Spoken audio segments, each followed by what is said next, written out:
Assalamualaikum dan salam sejahtera. Bertemu lagi kita dalam kelas matematik Cikgu Akilah.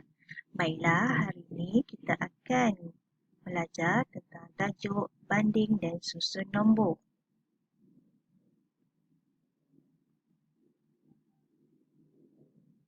Untuk membandingkan nilai nombor, dua nombor, boleh buka dalam buku teks, buku surat 6. Baiklah, sebelum itu kita kena memahami dulu apa maksud banding. Banding, selalunya kita akan membandingkan dua atau lebih daripada dua perkara. Contohnya, umur. Bandingkan umur. Tua, muda. Cantik, bodoh. Besar, kecil. Okay, bagi nombor, perbandingan yang selalu kita akan lihat adalah nilai mana yang lebih besar dan nilai mana yang lebih kecil. Contoh yang kita dapat lihat dalam buku teks, soalan dia cakap, berikut ialah bilangan penduduk Iban di 4 buah daerah di Sarawak pada tahun 2010. Lawas 1,105, Lubuk Antu 24,712, Bintulu 75,141, Sibu 69,711. Antara Bintulu dan Sibu, penduduk Iban di manakah yang lebih banyak? Jadi kat sini soalan kita boleh nampak perbandingan antara penduduk Bintulu dan Sibu. Dia nak bandingkan yang mana yang lebih banyak. Untuk membuat perbandingan, sebelum tu kita kena tahu dulu nilai sah, puluh, ratus, ribu, puluh ribu. Penduduk Bintulu melibatkan nombor hingga puluh ribu. Sibu juga nombor hingga puluh ribu. Baiklah, untuk Bintulu, nilai sah dia adalah 1, 4, 101, 1005, 10,007. Bagi penduduk di Sibu, 1 sah, 10, 700, 9,000 dan 60,000. Jadi untuk membuat perbandingan, kita boleh lihat kedua-dua nombor ini, kedua-dua penduduk, dua-dua adalah 10,000. Jadi tidak boleh terus membandingkan yang mana lebih banyak. Okay. Cara untuk membandingkan, lihat nombor yang paling di hadapan sekali, iaitu 7 dan 6. Antara nombor 7 dan 6, nombor manakah yang lebih banyak? Baiklah, nombor 7 yang paling banyak, iaitu 70,000. Ini bermaksud penduduk Iban lebih banyak di Bintulu berbanding dengan di Sibu. Seterusnya, asah minda. Nombor yang manakah yang lebih besar? A.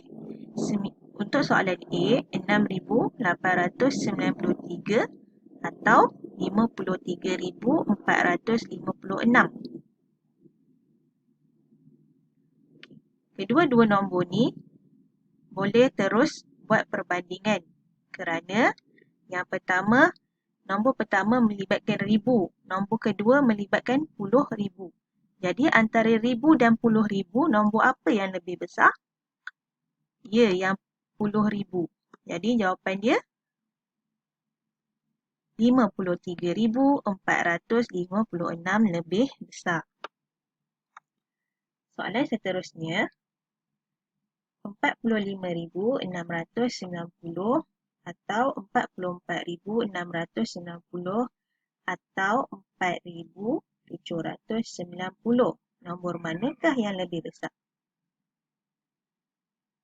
Perbandingan tiga nombor ini melibatkan 10,000 10,000 dan 1,000. Jadi kita hanya perlu bandingkan yang nombor pertama dan nombor kedua sahaja kerana nombor ketiga adalah melibatkan ribu. Ribu lebih kecil daripada 10,000. Jadi antara 45,690 dengan 44,690. Yang mana lebih besar? Jawapannya adalah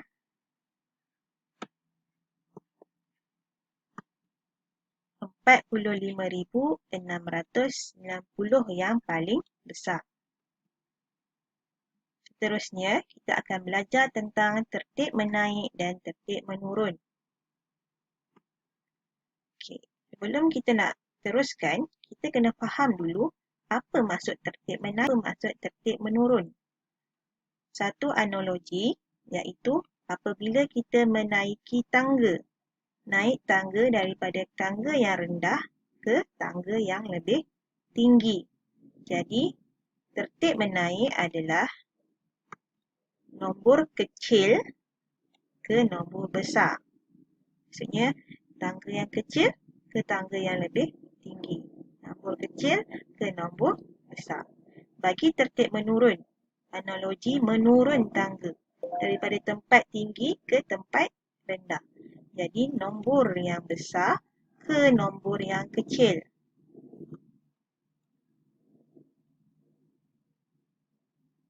Kita berbalik kepada soalan tadi. Dia bagi penduduk Iban dan susun keempat-empat bilangan dalam tertib menaik. Okay, kita imbas kembali. Tertib menaik maksudnya daripada nombor kecil ke nombor besar. Jadi antara empat nombor ni yang mana yang paling kecil?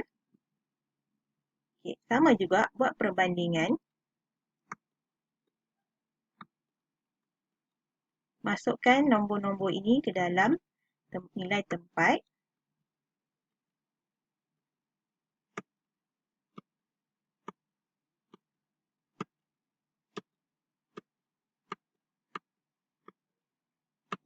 Okay, baiklah. Nombor-nombor ini kita boleh lihat penduduk di lawas yang paling kecil kerana dia hanya melibatkan nilai tempat ribu. Jadi yang pertama mesti lawas yang paling kecil. Yang kedua, macam mana kita nak bandingkan tiga penduduk ini? Kita boleh bandingkan pada nilai tempat 10,000. Antara 2, 7 dan 6. Yang mana yang lebih kecil? Okey, 2 yang lebih kecil. Jadi nombor yang kedua adalah lubuk hantu. Dan seterusnya 6 dan 7. Jadi cara nak susun dia menggunakan simbol koma. Lawas 1,105. Kemudian lubuk hantu 24,712. Kemudian 1,069,711. Dan yang terakhir sekali Bintulu 75,141. Baiklah, asas minda seterusnya susun nombor di bawah mengikut tertib menaik dan menurun. Baiklah, jawapannya bagi tertib menaik dan jawapan bagi tertib menurun. Baiklah, kita tengok contoh dalam buku teks. Jadual menunjukkan bilangan kanak-kanak yang meminati permainan tradisional di sebuah daerah. Permainan galah panjang, lompat tikus, lompat getah, batu seremban. Nyatakan permainan yang kurang diminati antara lompat tikus atau batu seremban. Jadi, sama juga masukkan dalam jadual. Bagi lompat tikus, sebanyak 13,719. Bagi batu seremban sebanyak 14,419. Baiklah, untuk perbandingan yang pertama, tadi cikgu ada terangkan, lihat pada rumah 10,000. Tapi di sini kita tengok rumah 10,000 satu dan satu. Jadi tak boleh dibandingkan. Kita pergi sebelah rumah ribu. 3 dan 4. Nombor ini berbeza. Jadi boleh dibandingkan. Yang mana yang lebih rendah? Ya, 3 yang lebih rendah. Jadi permainan lompat tikus lebih kurang daripada permainan batu seremban. Okey, sekarang kita masuk sedikit tentang simbol lebih atau kurang. Bagi simbol kurang, simbolnya adalah berbentuk anak panah ke kiri. Kurang daripada ataupun kecil daripada. Contohnya, 21,101 kurang daripada 43,146. Simbol untuk lebih daripada atau besar daripada adalah anak panah ke kanan. Baiklah, sampai di sini saja pembelajaran kita pada hari ini. Sekian, terima kasih.